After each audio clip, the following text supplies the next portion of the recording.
हमारे साथ जैन और अफशा मौजूद हैं। ये दोनों आपस में मियाँ बीवी हैं। जैन रेडियो पे शो करते थे, अफशा ने इनकी आवाज़ सुनी और अफशा को इनसे प्यार हो गया। बाद में उन्हें पता चला कि जैन नाबीना है। मैंने कहा नहीं, मैंने शादी करनी तो उसी से ही करनी। कोई भी माँ बाप ऐसा नहीं चाहता कि अपनी औलाद को आके कुएं में फेंके। अस्सलाम वालेकुम जी, हमारे साथ जैन और अफशा मौजूद हैं। ये दोनों आपस में मियाँ बीवी हैं।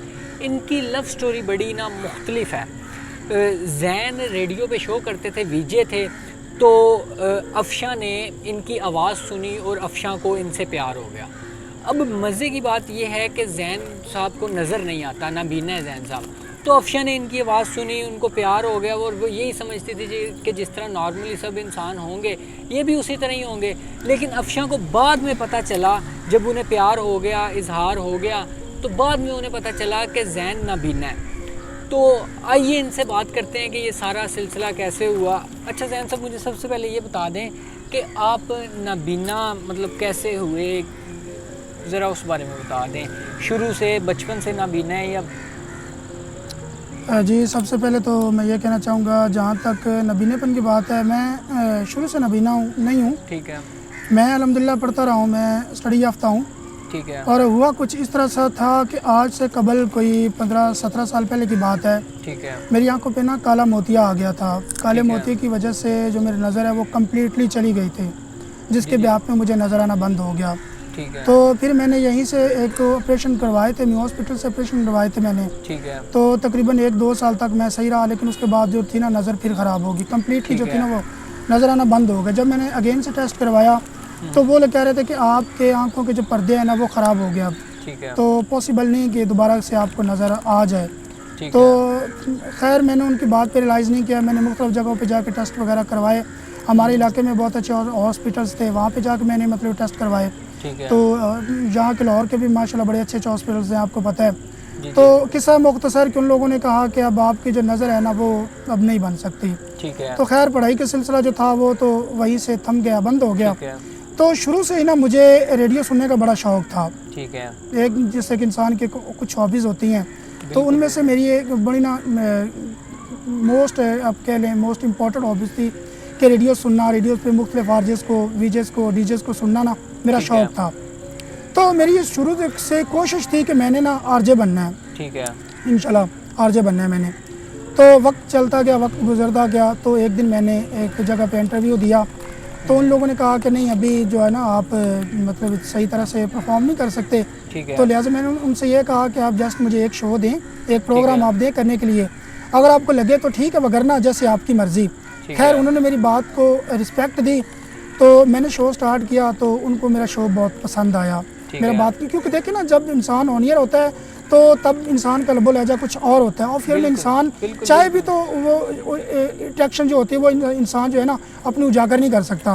तो जब ना माइक के सामने होता है तो लोगों को काफ़ी लोग सुन रहे होते हैं, आपको तो पता होता है कि मैंने अब अच्छे से अच्छा परफॉर्म करना है। तो मैंने रेडियो स्टार्ट कर लिया। रेडियो स्टार्ट करने के बाद मेरी अल्हम्दुलिल्लाह काफ़ी अच्छी लिसनरशिप थी।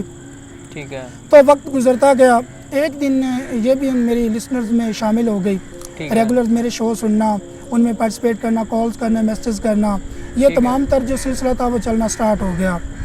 तो एक दिन इन्होंने मेरे अपना इंजीनियर से नंबर लिया। इन्होंने कहा कि मुझे ज़ैन मंजम का नंबर चाहिए। तो उन्होंने मुझसे पूछा कि यार फलाना नामी लड़की आपका नंबर मांग रही है। तो मैंने बोला दे दें। और भी काफ़ी सारी लड़कियाँ थी जो मेरे कॉन्टैक्ट में थी। ठीक है। लेकिन उन लड़कियों अच्छा अब आपने यहाँ कहा कि नंबर इन्होंने मांगा, तो ज़रा उनसे पूछते हैं कि आप बताएं कि आपने सुन के आपके जहन में क्या ख्याल आया कि आपने इनका नंबर मांगा? इनकी आवाज़ बहुत अच्छी थी, बहुत प्यारी आवाज़ थी। तो मुझे ये इनकी आवाज़ बहुत अच्छी लगी। शक्ल तो मैंने इनकी देखी नहीं थी, आवाज़ ही बहुत अच्छी थी। बस आवाज़ सुन के ही मैंने इनसे नंबर लेना चाहा, इनसे डायरेक्टली बात करनी चाहिए। ठीक है। मैं डायरेक्ट बात करके देखूँ जो किस तरह का इंसान है। ठीक है। तो बस इसी वजह से नंबर लिया और फिर हमारी आस्ता आस्ता दोस्ती हो गई। ठीक है। तो फिर बात प्यार तक पहुँच गई। अच्छा अब आप बता रहे हैं आगे आप अपनी बात कर रहे थे, वो ज़रा कंप्लीट करें उसके बाद में। हाँ, तो मैं ये कह रहा था कि जब इन्होंने मुझसे मतलब नंबर मांगा मेरे इंजीनियर से, तो बात हुई। और भी तकरीबन काफ़ी मेल फीमेल थे जो मेरे कांटेक्ट में थे, मुझसे बात किया करते थे। और उनमें से कुछ और लड़कियां भी थी जो कि मुझे मुख्तलिफ टॉपिक सेंड किया करती थी, मतलब किसी भी शोज़ का किसी भी प्रोग्राम को उन्वान दिया करती थी कि ये आपने टॉपिक रखना है नेक्स्ट अपने प्रोग्राम में।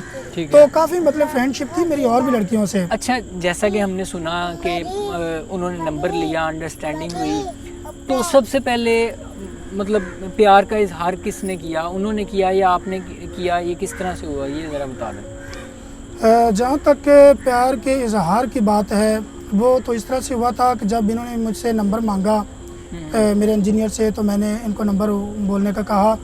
तो नंबर लेने के बाद हमारी कन्वर्सेशन स्टार्ट थी, मतलब रेगुलर तकरीबन 15-20 मिनट आधा घंटा हमारी बात हो जाया करती थी। ठीक है। तो एक दिन ऐसा आया कि मैंने इनसे ये पूछा कि मतलब आप रेगुलरली फ़ोन करती हैं मुझे, तो आपका फ़ोन करने का मकसद क्या है?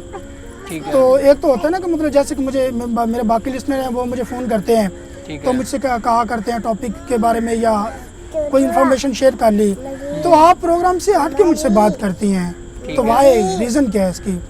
तो इन्होंने मुझसे कहा कि असल बात ये है कि आप ना मुझे अच्छे लगते हैं।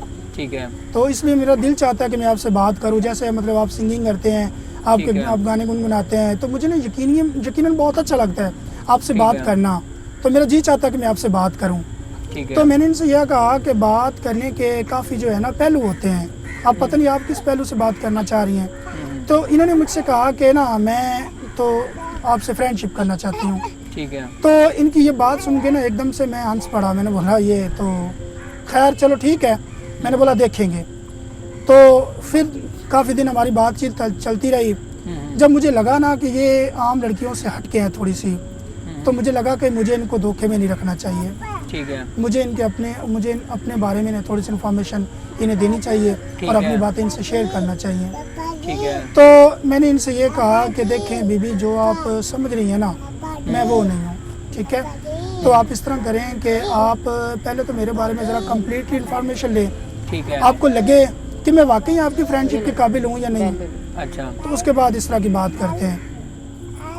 इन्होंने कहा कि आपका बात करने का क्या मतलब है? मैंने बोला कि मैं ना कम्प्लीटली ब्लाइंड हूँ। ठीक है। तो जब इन्होंने ये मेरी बात सुनी, तो जैसे एकदम से बंदा ना थोड़ा सा हैंग हो जाता है, हैरान हो जाता है, एकदम से बाउंड हो जाना या किसी भी बात सुन के एकदम से बिल्कुल खामोश हो जाना। ठीक है। तो थोड़ी देर के बाद मैंने इनसे पूछा कि अच्छा, यहाँ एक सेकंड मैं उनसे सवाल ये पूछना चाहूँगा कि जब इन्होंने पहली दफ़ा बताया कि ये ब्लाइंड है, नाबीना है, ये देख नहीं सकते, तो उस वक़्त आपके क्या एहसास थे, क्या आपके फीलिंग्स थी? उस वक्त मुझे यकीन नहीं आया कि ये वाकई ब्लाइंड है। मैंने कहा नहीं, ऐसे ही मजाक कर रहे हैं, ठीक है। अपनी जान छुड़वाने के लिए। ठीक है। इन्होंने कहा नहीं, अगर तुम यकीन नहीं करती ना तो फिर हम ऐसा करते हैं, मिल लेते हैं, देख लेते हैं। तो फिर हमने देखने का प्रोग्राम बनाया और फिर मैंने इनको जब देखा तो मुझे यकीन हो गया कि वाकई आप ऐसे हैं। तो बस फिर उसके बाद मैंने सोचा कुछ नहीं था, बस यही कहा था कि मैं अब आपसे शादी करूँगी। चल छोड़ दो। ठीक है। तो जब आपने कहा कि मैं शादी करूँगी, तो आपके घर वालों की तरफ से मुखालफत नहीं हुई या और मैंने घर वालों से पूछा था, घर वालों को बताया भी कि मैंने ऐसा इंसान है ब्लाइंड है जो मैंने उनसे शादी करनी है। तो उन्होंने कहा नहीं, वो बहुत नाराज हुए। उन्होंने कहा नहीं, तुम मुझसे शादी नहीं कर सकती। ठीक है। दरअसल मेरा निकाह हुआ था किसी से। ठीक है। तो उन्होंने कहा नहीं, हम उन्हें धोखा नहीं दे सकते, और वो भी शुगर के मरीज है, तुम भी शुगर के मरीज हो, तो तुम्हारी जिंदगी गुजरनी मुश्किल है, तुम ऐसा ना करो। कोई भी माँ बाप ऐसा नहीं चाहता कि कोई भी अपनी औलाद को आके कुएं में फेंके, तो हम वैसा नहीं करने देंगे। मैंने कहा नहीं, मैंने शादी करनी तो उसी से ही करनी है, वो इस तरह के इंसान है। ठीक तो है। उन्होंने नाराज़गी ज़ाहिर की। हमने फिर कोर्ट मैरिज का इरादा किया था, हमने कोर्ट मैरिज कर ली। उन्होंने मेरा पीछा भी बहुत किया, मुझे कहते भी रहे कि वापस आ जाओ, वापस आ जाओ। मैंने कहा नहीं, मैंने वापस नहीं आना। अच्छा जी, घर वालों ने तो मुखालफत की, आपने कोर्ट मैरिज कर ली, आपके अपने जहन में ख्याल नहीं आया कि एक नॉर्मल बंदा और एक नाबीना बंदे में बड़ा फ़र्क होता है, ये मुझे वो खुशियाँ दे सकेंगे जो एक नॉर्मल बंदा दे सकता है? तो इस बारे में ज़रा बताएं। बस इसे ना देखने के बाद यकदम एक बंदे की जैसे सोच मर जाती है, इंसान को नहीं पता चलता। तो उस वक्त मेरे साथ भी ऐसा हुआ। मुझे कुछ भी मेरी सोच, मेरे जहन में कुछ भी नहीं आया, मेरी जैसे सोच ही ख़त्म हो गई थी। ठीक है। तो मैंने बस यही फैसला किया कि मैंने इससे शादी करनी है और हर हाल करनी है। मैंने अपने अल्लाह को खुश करना है। बस अल्लाह ताला ने मेरे दिल में कुछ डालना था, मोहब्बत इनकी डालनी थी, वो डाल दी। मैंने अपने घर वालों से बात की, वो नहीं माने, उन्होंने बहुत ज़्यादा मुखालफत की मेरी। लेकिन अच्छा। मैं अपने फैसले पे ही रही। मैंने कहा नहीं, मैंने इनसे शादी करनी है तो करनी अच्छा, है। अब शादी हो गई है, शादी के बाद अब क्या आपको मतलब मुश्किलात का सामना करना पड़ता है? किन मुश्किलात का? जाहिर सी बात है, नॉर्मल हस्बैंड हो और अब एक नाबीना हस्बैंड के साथ ज़िंदगी गुजारना, किन मुश्किलात का सामना करना पड़ता है? मुश्किलात तो हर किसी की ज़िंदगी में ही आती हैं। जो बिल्कुल ठीक होता है उनकी ज़िंदगी में भी आती हैं। बिल्कुल तो ठीक मेरी है। ज़िंदगी में भी आई हैं और आती भी हैं। घर का काम करना होता है, बाहर का काम करना होता है, इसे संभालना होता है, बच्ची को देखना होता है। फिर मुश्किल तो होता है थोड़ा सा। और फिर हम दोनों ही डायबिटीज़ के मरीज़ हैं। हमें इंसुलिन लगती है महीने की, हमें 6 इंसुलिन लगती है ठीक है। तकरीबन। तो हम बड़ी मुश्किल से मैनेज कर पाती हैं। नहीं, तो मुझे ये बता दें कि कभी कोई ऐसा फील होता है किसी को देखकर कि यार एक नॉर्मल, ये देखें अगर ये भी नबीना ना होते तो हम भी इनकी तरह हैं, कोई ऐसा काम हो? नहीं, मुझे ऐसा कुछ भी फील नहीं हुआ, क्योंकि पता नहीं अल्लाह ताला ने मेरे ना ज़हन से जो सोच ही निकाल दी है जो ठीक कि है। मैं आम लड़कियों की तरह सोचूं, उनकी तरह देखूं। नहीं, मेरे दिल में कुछ भी नहीं आता। ठीक है। मैं ऐसा कुछ नहीं सोचती। बस मैं कहती हूँ जो मेरा मियाँ मेरा हस्बैंड है, मैंने इनको खुश करना है, मैंने अल्लाह को खुश करना है, बस उन्हीं के लिए मैं करती हूँ। चलो अच्छा, चलो जैन साहब घर मुझे चलो, आप चलो घर बताएं चलो। कि अब किन मुश्किलात का सामना है? क्या चलो कैटो लगाओ। मुश्किलात का सामना कैटो करना देख पड़ रहा रहे है? हैं। हम दोनों डायबिटीज़ पेशेंट हैं, दोनों ही शुगर के मरीज़ हैं। तो सबसे जो मोस्ट इम्पॉर्टेंट हमारी जो प्रॉब्लम्स होती हैं जिनका हमें सामना करना पड़ता है वो यही है कि बाकी तो चलो मेरी वाइफ काम वगैरह करती है, तो जिसके हमारे मतलब घर के अखराजात चले जाते हैं, मकान का किराया निकल जाता है, ठीक है। कोई 1000-2000 बाकी आप जैसे लोग कामन कर देते हैं। ठीक है। लेकिन मोस्टली हम जो प्रॉब्लम होती है वो इंसुलिन की होती है। हमें तकरीबन 5 से 6 इंसुलिन लगती हैं, जिसकी वजह से हमें काफ़ी प्रॉब्लम्स हो जाती हैं, क्योंकि जो इंसुलिन हमें लगती है वो तो इमलिन 70-30 है, तकरीबन 1050 रुपए की आती है। ठीक है। तो इतनी ज़्यादा इंसुलिन परचेज़ करना हमारे लिए बड़ा मुश्किल हो जाता है। ठीक है। तो इस वजह से हमें प्रॉब्लम्स हो जाती हैं ज़िंदगी में, ठीक है। और तकरीबन काफ़ी जो है प्रॉब्लम्स का सामना करना पड़ जाता है। बाकी ठीक है। और अल्लाह ने रिज़्क़ का वादा किया है, रोज़ी का वादा किया है, वो तो अल्लाह दिए जा रहा है। ठीक है। तो ये हमारे लिए जो है ना मोस्ट इम्पोर्टेंट प्रॉब्लम्स जी हैं। नाज़रीन, जैसा कि आपने सुना कि अब हालात बड़े ख़राब हैं। ज़ाहिर सी बात है, ये खुद नबीना है, काम नहीं कर सकते, इनकी वाइफ काम करती हैं, वो भी घरों में काम करती हैं, और आपको आइडिया है कि कितना कमा लेती होंगी। इंसुलिन, शुगर के मरीज़ हैं, इंसुलिन इन्हें लगती है। तो अगर मैं दरख्वास्त करूँगा आप में से, अगर कोई इनकी मदद करना चाहे तो नीचे इनका नंबर चल रहा होगा, तो आप इनसे बात करके इनकी मदद कर सकते हैं। बहुत बहुत शुक्रिया जैन साहब, आपने टाइम दिया।